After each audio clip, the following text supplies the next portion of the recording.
Lucy to have a big turn. Her arc, she changes. You know, her character really goes on a journey. I think starting in 6, there's a scene in 6 in this next week's episode that we were like, oh, okay, Lucy. You know, like the claws come out.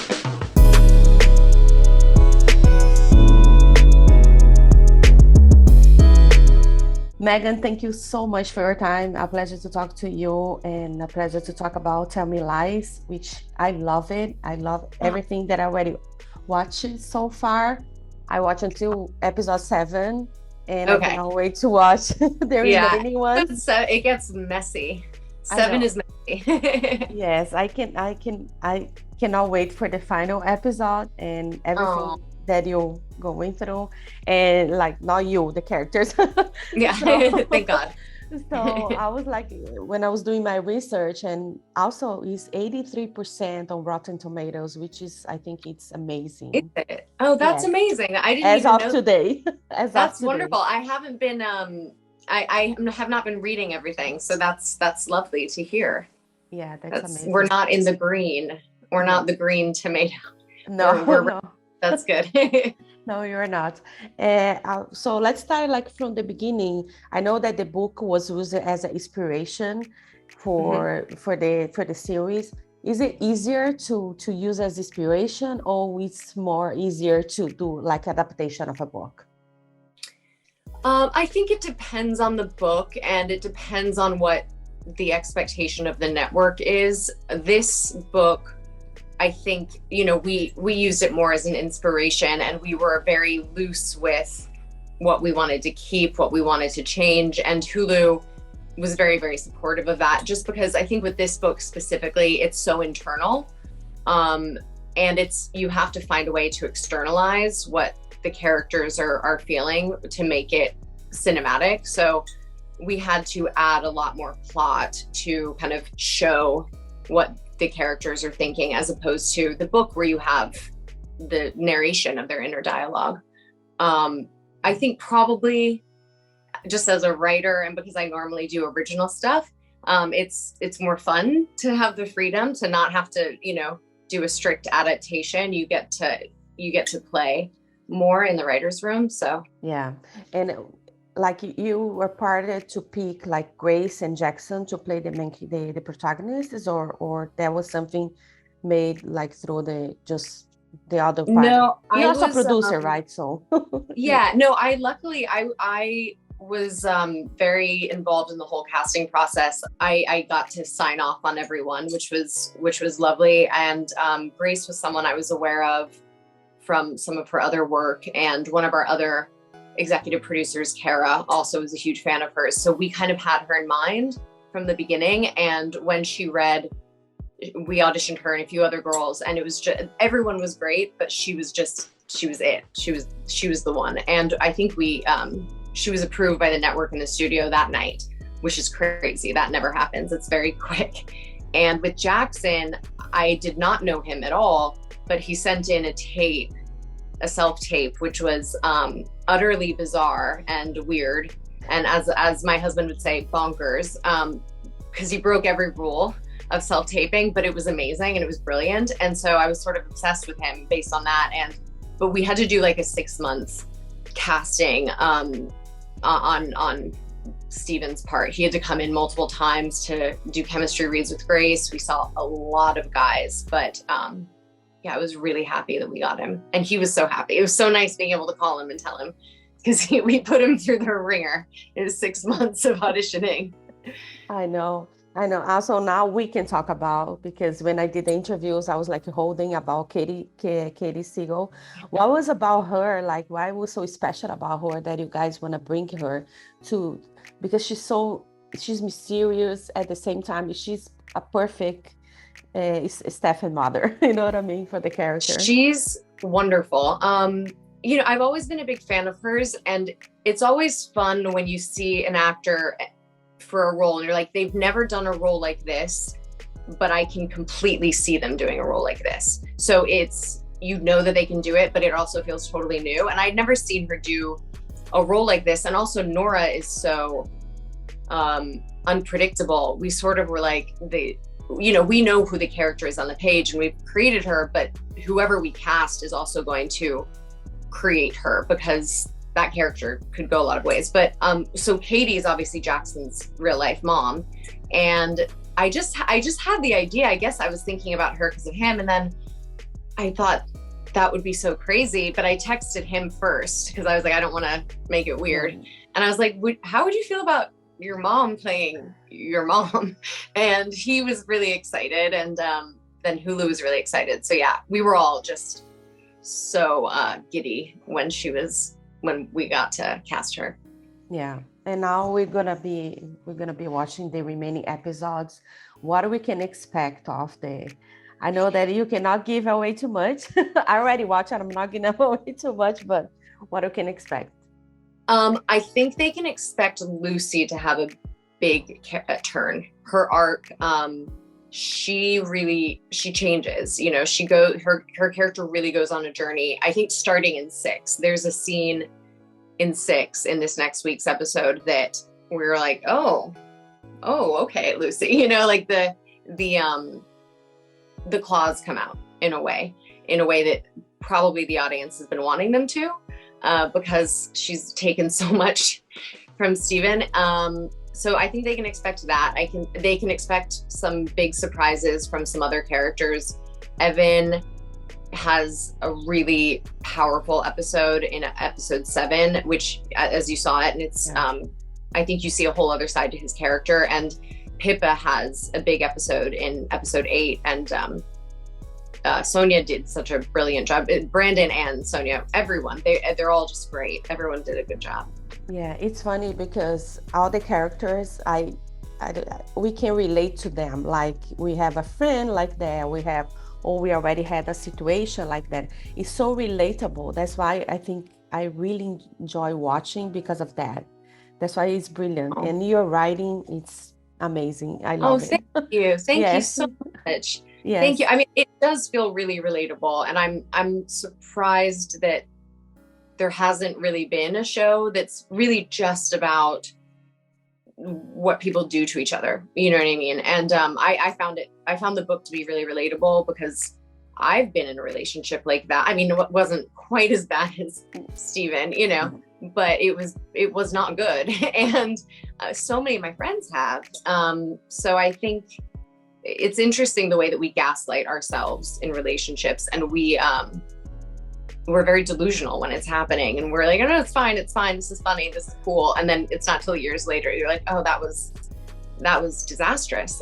So I hopefully some young people, like 18-year-olds, will watch this and avoid having those kinds of relationships in college. I hope so too. Or ever. Yes, exactly. So like we said that the book was as an inspiration. Do you think we have materials for a season 2? To have a season 2? Oh yeah. So when I sold my pitch to Hulu, I had to pitch them, no one wants to just buy a pilot. They want to know that it has legs. So I had to pitch them where it could go for multiple seasons. So I have a loose idea of where it could go. In my mind, you have all of college, and then you also have their adult years to play with. So I don't have everything set in stone. Everything always changes, and it's such a dance in the writer's room. But I think, I would love to do a second season, and I know the cast and the writers would as well. So yeah, I would love to see that too. And what did you learn about yourself writing this series? That's a good question. I think just in terms of on a professional front, you learn a lot with every job. And I think I learned a lot about just leadership, and, a production can feel like a ship on fire every single day. And I'm a very anxious person, but if you're the showrunner, you cannot be melting down. You have to be the positive. You just be like, it's fine. This ship is not sinking, even if you feel like it's sinking. So I think I gained some patience, which was needed. And I think in terms of what I learned about myself on a personal level, it just really, talking through all these different storylines, it blew my mind how much I accepted in the past that I shouldn't have accepted, and hopefully never will again, you know. So yeah, I think that, and also it was just I think all the writers, we became very vulnerable and open because we were talking about our personal stories, and there are things you don't tell people because it's embarrassing. Yeah. And so I think I became more vulnerable and more open because you're hearing everyone else have similar stories. So it allows you to tell your own stories as well. Yeah. And aside from this series that you're going to be busy, pretty sure. Yeah. I'm pretty sure you're going to have a season 2, but are you working any new projects right now? Like anything that you can share with us? I am. I think I'm not allowed to say that much, but I am. I'm working on a film that I really love that is a very, very dark comedy. And then I'm working on a show, or I'm working on a new project with my husband, which, knock on wood, hopefully we'll be able to say something about soon. So yeah, but you like dark comedy because you put some little I need little things on Tell Me Lies. Yeah, no, I need a little bit of comedy right now in my writing. It's, you know, writing about emotionally traumatic sex lives is fun for a while, but you need a break. You need some laughter. So yeah. And for us to wrap it up, do you have an advice to give to future screenwriters, anyone that wanna break into this industry? I think the most important thing, the thing that helps you be the best screenwriter, is reading scripts. People don't realize it's not the same as watching a movie. You can watch a movie and think that you get a sense of the script, but it's just not the same. When you actually read the script and read how it's plotted out, it is profoundly helpful. And also, I think being in the edit room is I learn so much every time I edit. I learn so much about writing. So I think if you can find people who are in the edit and ask, hey, can I sit in the edit with you sometimes and just watch, I think that's a really good way to learn. As far as breaking in, I think it's just about patience and luck and, you know, forcing people to read your scripts and being the annoying person who's like, please read this, please read this. And you just have to beat on a lot of doors for a while. It's hard to give advice on that because it really is, everyone I know has gotten their first start in so many different ways. There's really not one way to do it. I think it's just about doing the work and always learning. That's amazing. Megan, I just want to thank you so much for your time. Oh, pleasure to meet you. Actually, I saw you at the Hollywood Critics Association. I was there too. Oh my God. Oh my God. Hi. Hello. So I was there too. So I saw you from afar. But that was a fun night. It was a fun night. I had like rhinestones on my eyes. I went like crazy with the makeup. It was fun. Oh, that's good. That's amazing. So I just want to thank you and to take the time from your vacation that you thank you so much for asking me to chat. Of course, and enjoy. And I cannot wait to see the remaining episodes, and and we're gonna have season 2. Thank you. Oh, bless you. Thank you for saying so that. I hope so. You're wonderful. Thank you so much. You too. Great bye bye. Thank you. Bye. I'm Steven. I'm Lucy. You are killing me in that dress.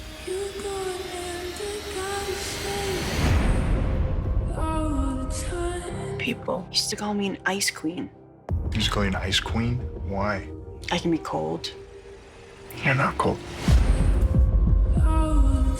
It's your freshman year. You should be having fun. Well, maybe you can be my distraction. Steven is really into you. I don't know if it's my type. I am not someone who gets very excited about things. Sometimes it feels like I'm watching other people experience things. Exactly. Hey, do you want to come out? No, I'm gonna stay in tonight. Did you hear what happened?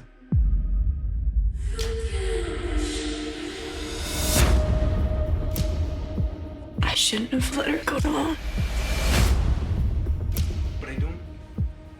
That's not your fault. I really don't want to be in here alone. You okay? I'm here. You care about me, right? I know I do. Who is that? That's Steven's girlfriend. There's a lot about him that you don't know.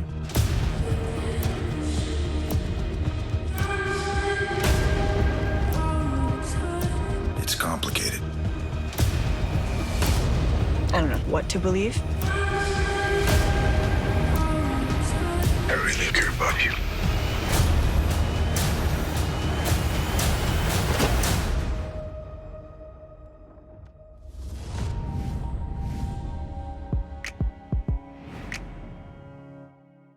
If you like this video, don't forget to comment, to like, and subscribe to our channel right here.